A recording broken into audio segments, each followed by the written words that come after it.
সালামু আলাইকুম। With due respect, আমাদের যিনি সেনা প্রধান আছেন জেনারেল ওয়াকারুজ্জামানের প্রতি আমি ব্যক্তিগতভাবে আমার এই বার্তাটি দিচ্ছি।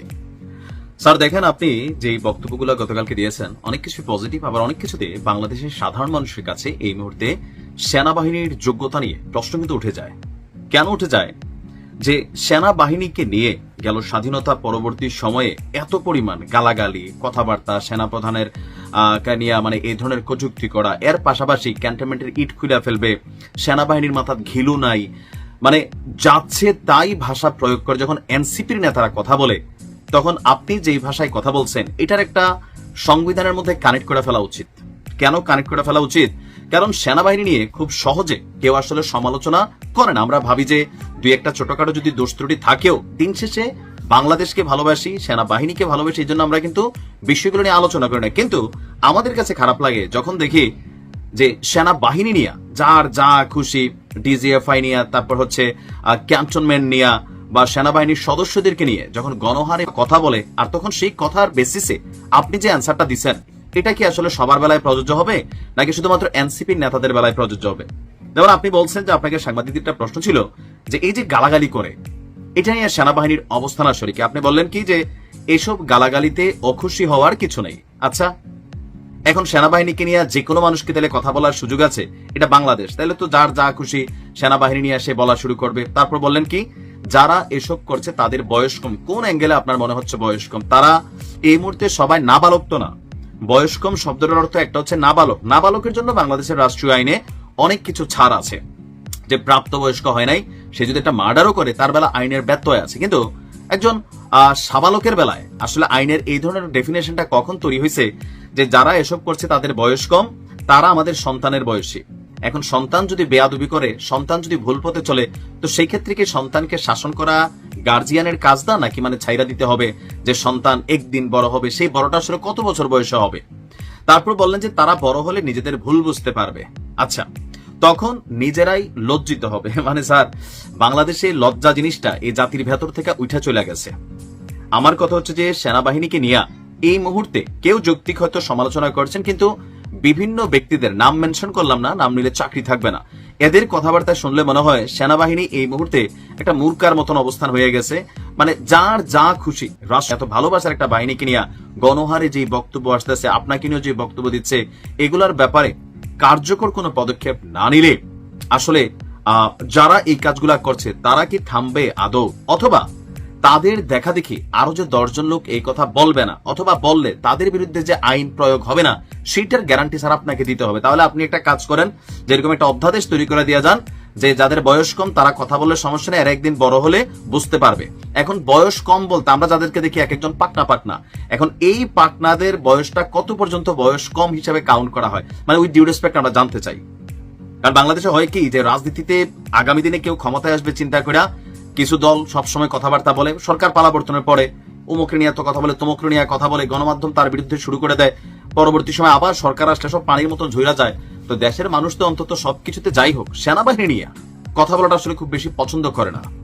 যদি সেনাবাহিনীর মধ্যে টুকিটাকি অন্যায় হয়ে থাকে, দুষ্টুটি হয়ে থাকে, সেগুলোর সুষ্ঠু নিরপেক্ষ বিচার আমরা চাই। যে সেনাবাহিনী লোক বলে বিচার হবে না, বিষয়টা তা না, সেনা আইনে তার পানিশ হতে হবে। এখন এই যে একটা পরিস্থিতি চলছে, এইভাবে তো ছেড়ে দেওয়া যায় না। মানে আমরা জানতে চাই যে কারা বয়স কম আর কত বছর বয়স পর্যন্ত এটা কম বয়সে কাউন্ট করা হবে। হিংসার বিপরীতে হিংসা বা প্রতিহিংসার বিপরীতে প্রতিহিংসা যে কোন লেভেলে যেতে পারে, এই মুহূর্তে গোলাম মোল্লা রনি বনাম আপনার কি বলে যে সাংবাদিক ইলিয়াস, তাদের দুইজনের কন্টেন্ট গুলো তারই প্রমাণ দিচ্ছে। তবে গোলাম মোল্লা রনির জন্য কিছুটা অশনির সংকেত আছে। আজকের এই দিনটাতে গোলাম মোল্লা রনির সাথে যে কোনো কিছু ঘটতে পারে। কারণ গোলাম মোল্লা রনি গতকালকে সাংবাদিক ইলিয়াসকে নিয়ে বা তার মাকে নিয়ে, তার স্ত্রী নিয়ে তিনি যে স্টেটাস দিয়েছেন, এটা সাংবাদিক ইলিয়াসের একটা পোস্টের জের ধরেই কিন্তু শুরু হয়েছে।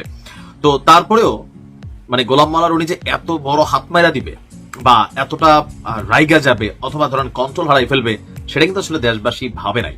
কিন্তু এখন রাইট নাও যে ডিস্টারবেন্সটার দিকে যাচ্ছে, আজকের দিনে গোলাম মোল্লা রনির জন্য খুবই খারাপ কিছু ঘটতে পারে। আর এইটার জন্য সর্বোচ্চ লেভেলে রাতভর ঘুমান নাই সাংবাদিক ইলিয়াস।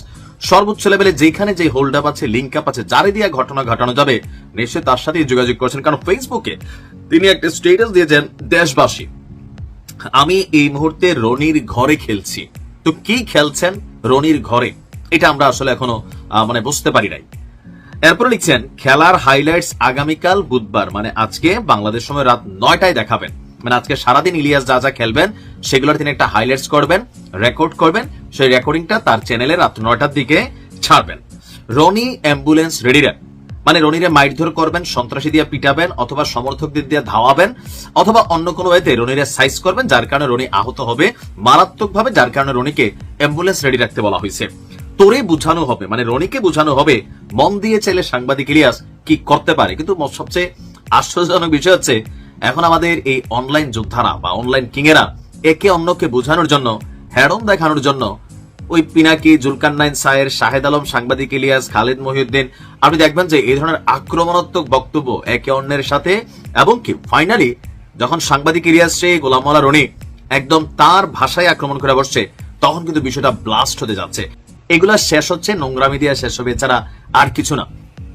সাংবাদিক ইলিয়াসের কাছ থেকে এই ধরনের আচরণ কি মানুষ আশা করে? হ্যাঁ, একদল কট্টরপন্থী উগ্রপন্থী মানুষ আছে এরকম ভায়োলেন্স জিনিসগুলোতে পছন্দ করে, কারণ সেফুতারও তো ফলোয়ার আছে গালাগালি এবং নোংরামির জন্য।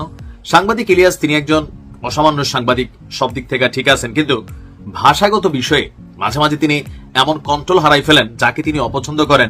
তো সেই জায়গাতে গিয়া তিনি যখন কথা বলেন, অনেকেই তার সাথে হয়তো কনফ্লিক্টে যাইতে চায় না বা তার ভাষা দিয়ে তাকে জবাব দিতে চায় না। কিন্তু এবার গোলাম মাওলা রনি যেটা করে বসছেন সেটা আবার এক্সেস ছিল। সাংবাদিক ইলিয়াসকে অন্যভাবে তিনি কাউন্টার করতে পারতেন, যেমনটা তাকে তার স্ত্রী নিয়ে করছে, তিনি চাইলে তাকে তার স্ত্রী নিয়ে করতে পারতেন, অথবা নীরব থাকতে পারতেন। তবে নীরব থাকেন না এই কারণে যে গোলাম মাওলা রনিকে নিয়ে সাংবাদিক ইলিয়াস মাঝে মাঝে কিন্তু কথা বলেন, তো সেই জায়গা থেকে তো ধৈর্য হারিয়েছেন। তবে দিন শেষে সাংবাদিক ইলিয়াসের মাকে নিয়ে দেওয়া গোলাম মাওলা রনির এই বক্তব্য কোনোভাবেই কিন্তু আসলে গ্রহণযোগ্য না।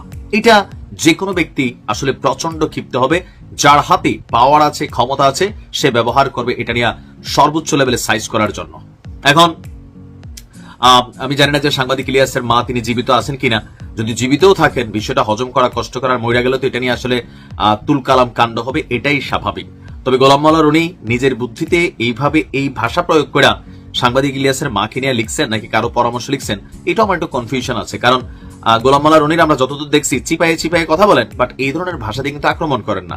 সাংবাদিক ইলিয়াস যে লাইনে খেলছেন গোলাম মাওলা রনি ওই লাইন পর্যন্ত থাকা উচিত ছিল, বাট যেটাতে গেছেন, বললাম না যে প্রকৃতপক্ষে যার মা অরিজিনালিও এতটা খারাপ পথে হাঁটে বা এরকম লাইনে আসে, সেই কিন্তু তার মাকে নিয়ে এমন বক্তব্য সহ্য করবে না। এখন at the end of the result কি? আমরা যারা উৎসাহী জনতা আছি, ইলিয়াসকে আমরা বাহবা দিব, আরো নোংরা ভাষায় খেলার জন্য রনিরে আরেক গ্রুপ বাহবা দিবে, বাট এটাতে অর্জনের জায়গাটা কি? দুইজনে দুইজনের জায়গায় শ্রেষ্ঠ অবস্থানে আছে, মান সম্মান ইজ্জত বাকি যেটা আছে এটা ধুলায় মিশবে। আর সোশ্যাল মিডিয়াতে এই পাবলিক একজনের কন্টেন্টের পর একজন কন্টেন্ট দেখার জন্য অপেক্ষা করবে। বাট আমার মনে হয় মিডলম্যান হিসাবে কাউকে ভূমিকা রাখা উচিত, যারা এই ধরনের নোংরামি সাংবাদিক ইলিয়াস থেকেও গোলাম মাওলা রনি থেকেও বন্ধ করাবে।